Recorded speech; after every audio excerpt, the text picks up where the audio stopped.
sommaire, les membres du Conseil national de transition ont dit oui à la ratification de l'accord sur la coopération militaire et technique entre le gouvernement du Mali et le gouvernement de la Fédération de Russie. Cet accord signé depuis mars 2003 à Moscou est désormais une réalité. Cri de détresse des communautés du village de Takoubao. Les habitants font face à une crise importante d'infrastructures, notamment sanitaires et scolaires. Ils interpellent le gouvernement et ses partenaires. Accusés d'avoir fui devant l'ennemi, 25 militaires congolais ont été condamnés à mort ce mercredi 3 juillet en RDC à l'issue d'un procès.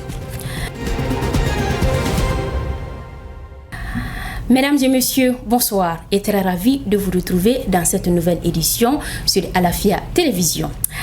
À la une de ce journal, le projet de loi autorisant la ratification de l'accord sur la coopération militaire et technique entre le gouvernement du Mali et le gouvernement de la Fédération de Russie est désormais adopté.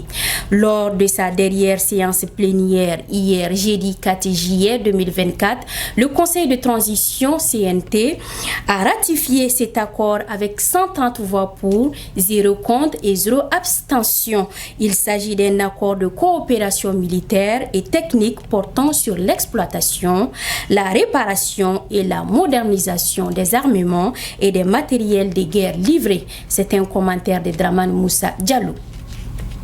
Ce projet de loi a été initié par le ministre de la Défense et des anciens combattants, le colonel Sadio Kamara, qui l'a défendu devant le Conseil national de transition. Signé à Moscou le 25 mars 2003 entre le Mali et la Russie, ce projet de loi est désormais adopté par les membres du CNT avec 130 voix pour, 0 contre et 0 abstention. Il comporte 8 articles et contribuera fortement, selon les membres de la commission défense du CNT, à l'autonomisation de nos forces armées et de sécurité. Les avantages liés à la ratification de cet accord sont importants. Le premier avantage que le Mali tire de la ratification de cet accord est sa crédibilité. Le deuxième avantage est qu'il ouvre les portes à une accélération significative de notre partenariat avec la Fédération de la Russie avec une confiance mutuelle renouvelée. Le Mali peut tirer plusieurs autres avantages, notamment l'exploitation, la réparation et la modernisation de notre armement et des matériels de guerre livrés, ainsi que l'octroi d'autres services à caractère militaire et technique.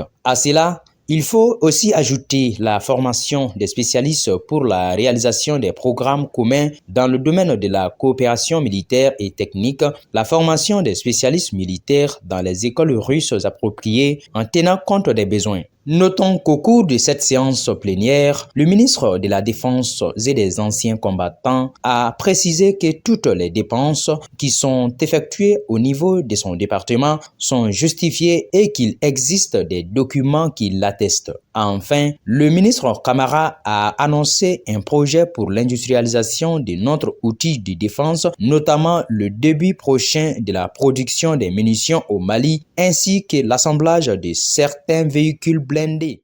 L'actualité, c'est également le village de Takoubao, situé dans le cercle de Gundam, qui lance un cri de guerre. Ce village de résistance héroïque face à la pénétration coloniale, vivant d'activités agro-pastorales, fait face à de nombreux défis et lance un appel aux autorités et leurs partenaires à leur venir en appui pour la construction d'infrastructures sanitaires, scolaires et une mosquée et l'assistance aux couches vulnérables. Le point avec Al-Moudou Mahaman Bangou. Situé à 39 km de Gundam, Takoubao ou Takimbaut, c'est ce village séculaire qui a connu la bataille historique dite la bataille de Takoubao en janvier 1894 lors des opérations de conquête de la région de Tombouctou par l'armée coloniale. Sa victoire face aux troupes coloniales est symbolisée par une stèle et le site classé au patrimoine culturel national du Mali en 2011. Takoubao, l'origine, c'est les Kalal Horma. Dans les Kalal Horma, il y a plusieurs communautés, dont les Kaltabakat ici, qui sont fondatrices de Takoubao. Il faut reconnaître que l'histoire de Takoubao n'est pas une histoire récente. Ce petit village que vous voyez est là depuis plus de 100 ans, depuis un siècle.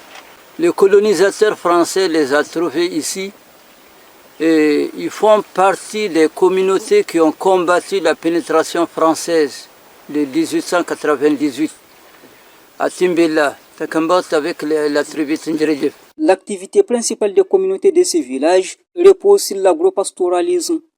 Résilientes face aux nombreux défis conjoncturels, sécuritaires et environnementaux, les communautés plaident pour la construction d'infrastructures sanitaires et scolaires, d'un lieu de culte adéquat et l'assistance aux couches vulnérables.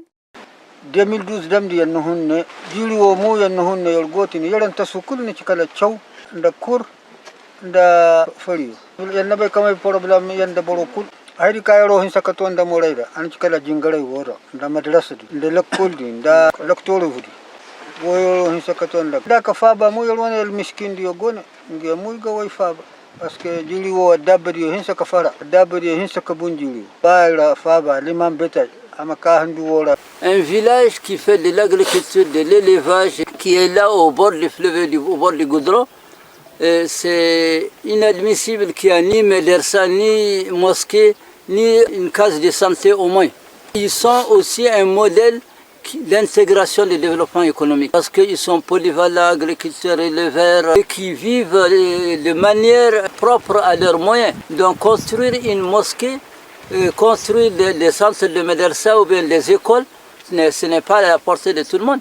Ici, il leur suffit de pouvoir tirer le minimum de survie de leurs terres et de leurs petits cheptels qui meurent chaque jour, qui sont enclavés dans une sorte d'insécurité qui est là. Donc ça montre à suffisance que c'est les populations qui ont besoin d'appui et d'accompagnement. Le président de l'Alliance Chérifienne Fraternité Aouza Arabanda Achafa de Tombouctou, Mohamed Ali Al-Moubarakou, invité d'honneur, les a remerciés et rassurés de son engagement pour l'atteinte des objectifs. Nous allons nous battre pour qu'ils puissent vivre dans les conditions, les enfants puissent étudier dans les conditions pour que la santé puisse revenir et qu'ils aient les moyens de développement économique. Je les remercie au nom de l'ensemble de la communauté chérifienne, l'Ammouchamal Ashraf Arabanda Aouza, de nous avoir invités. Nous les rassurons aussi que leur cri de cœur ira là où c'est possible. Nous sommes des gens pacifiques. Nos ancêtres ont été pacifiques, on reste pacifiques. On ne cherche qu'à vivre en paix dans nos mosquées, dans nos champs et dans nos écoles coraniques. La communauté musulmane de Takubawo n'est pas restée en marche dans la quête de la paix à travers prières et bénédictions pour la préservation de la cohésion sociale et le vivre ensemble dans notre pays.